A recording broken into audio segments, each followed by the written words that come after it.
Actually আজকে আমরা ডিজিপির সঙ্গে আজকে দেখা করতে এসেছেন। সঙ্গে আছে আমাদের এনডিসি সুরজ দেববর্মা। অ্যাকচুয়ালি আপনারা সবাই জানেন যে গত 2-2.5 মাস ধরে জম্পুই জেলার টাকারজলা এরিয়াতে ল অ্যান্ড অর্ডার একদম হাতের বাইরে চলে গেছে। কারণ আমি কেন বলছি যে জম্পুই জেলার টাকারজলাতে খুলেআম পুলিশের সামনে গুলি করা হচ্ছে, পুলিশের সামনে বোমা করা হচ্ছে, তারপরেও কিন্তু পুলিশের কাছ থেকে আমরা কোনো অ্যাকশন পাইনি। আমরা অনেকবার আমরা এফআইআর করেছি, অনেকবার কমপ্লেন করেছি যার যার নামে, কারণ আপনার থানার গেলে সবাই পাবেন।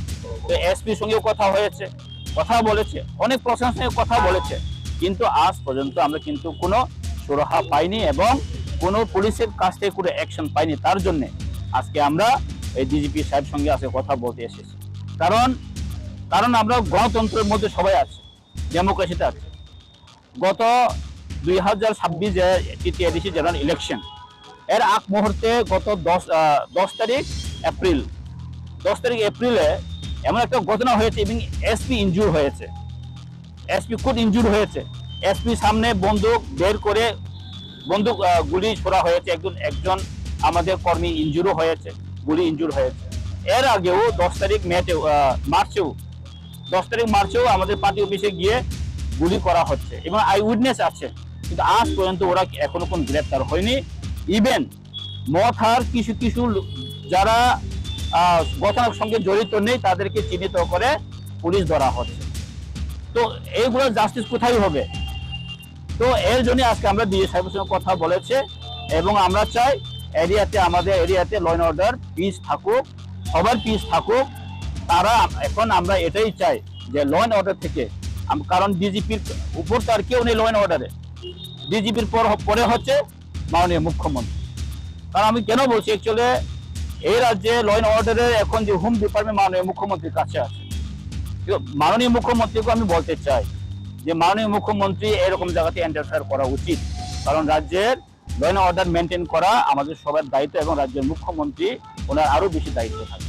তো মাননীয় মুখ্যমন্ত্রীর কাছে, মাননীয় মুখ্যমন্ত্রী আপনি সবাই জানেন উনি তো ভদ্র মানুষ এবং উনি সবসময় বলে থাকেন যে এরকম যারা কালপিটদেরকে ছাড়া হবে না, এরকম যারা কালপিটকে আমরা কিন্তু আইনগতভাবে নেওয়া হবে। কিন্তু অনেকদিন হয়ে গেছে আইনগতভাবে কিছু নেওয়া হয়নি, তো তার প্রশ্ন জবাব কে দিবেন? হ্যাঁ, তো রাজ্যের ল অ্যান্ড অর্ডার থাকাটা তো আমাদের সবাই দরকার, কিন্তু যদি ল অ্যান্ড অর্ডার ঠিক না থাকেন রাজ্যের মানুষ কিভাবে চলবেন? এখন যারা এরকম ভাবে মানুষকে হয়রানি করছেন, তাহলে ল অ্যান্ড অর্ডার যদি ঠিক না থাকেন তাহলে আমাদের জনসাধারণরা কিভাবে থাকবো? আপনারা জানেন আগরতলাতে এরকম ঘটনা হয়েছে কিছুদিন আগে, যে মাধবী বিশ্বাস নামে যে ইউটিউবার, কি উদ্যোগ নেওয়া হয়েছে, তাদের উপর কি অ্যাকশন নেওয়া হয়েছে, ল অ্যান্ড অর্ডার কি হয়েছে? এটা আমার একটু জবাব। এটা তো আপনারা সবাই জানেন, আপনার মিডিয়ার উপরে যদি আক্রমণ হয়ে থাকেন, রাজ্যে ল অ্যান্ড অর্ডার কোথায় আছে? যদি সিস্টেম যদি কলাপস হয়, যদি মনে করো ল অ্যান্ড অর্ডার যদি সিস্টেম যদি কলাপস হয়, তখন কার উপর ভরসা করা যাবে?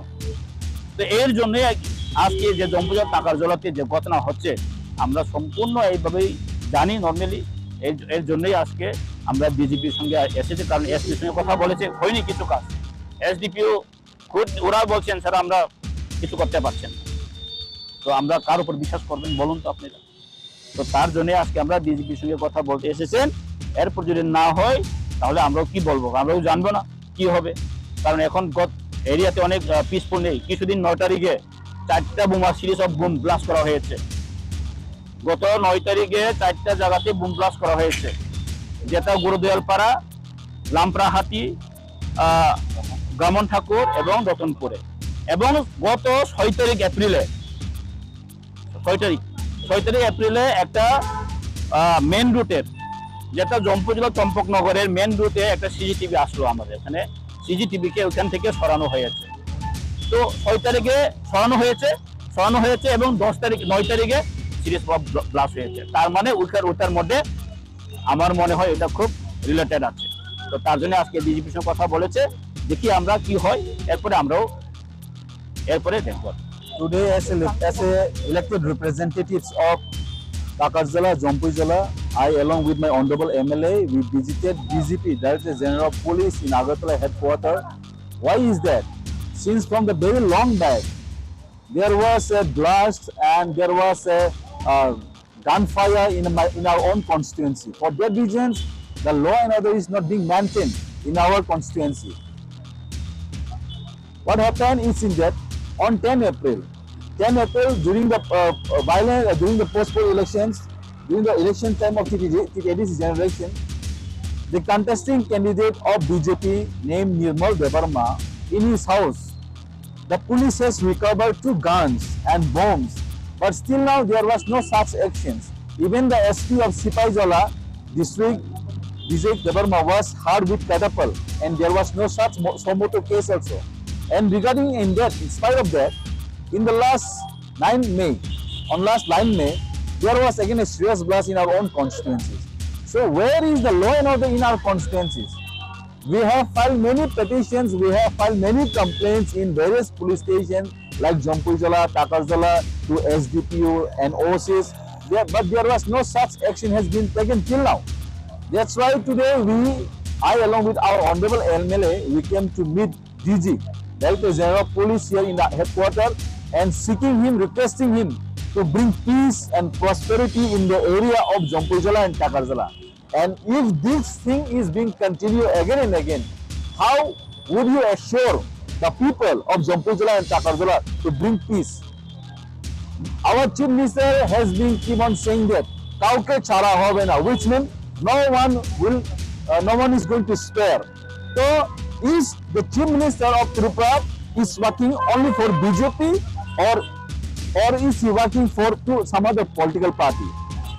The Chief Minister of Tripura, being the home, who has been handling the home department, he should be in neutral, whether it is from BJP, whether it is from Mota, whether it is from CPM. See, whenever you see the culture of Tripura after pre or post election, it brings the culture of West Bengal. The violence happened only in West Bengal and Tripura. Why? Why can't we bring the example, the changes of Tamil Nadu?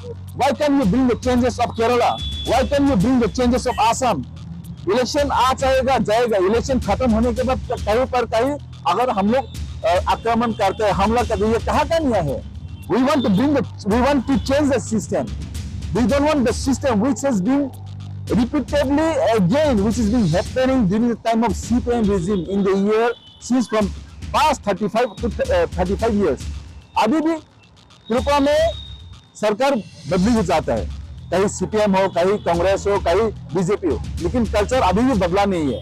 अभी भी मन में वही culture है. Election खत्म होने के बाद किसी का घर जलाना, किसी का घर तोड़ना, किसी को मारना, यही एक कल्चर रह गया है त्रिपुरा में. सो मैं दरख्वास्त करना चाहते हूँ सभी त्रिपुरा का जो भी पॉलिटिकल करते हैं, इलेक्शन आएगा जाएगा, लेकिन हम लोग यह कल्चर बदलना पड़ेगा. इसीलिए वही सोच लेकर हम लोग अपने राज्य को आगे लेकर जाएगा और आगे लेकर जाना यही हमारा सोच भी है. तो the chief minister should act promptly on this matter. Whoever, whether it is from his party, should be punished by the law and the culprit should be arrested as soon as possible. That is what we mean and we seek to DG of Agartala today.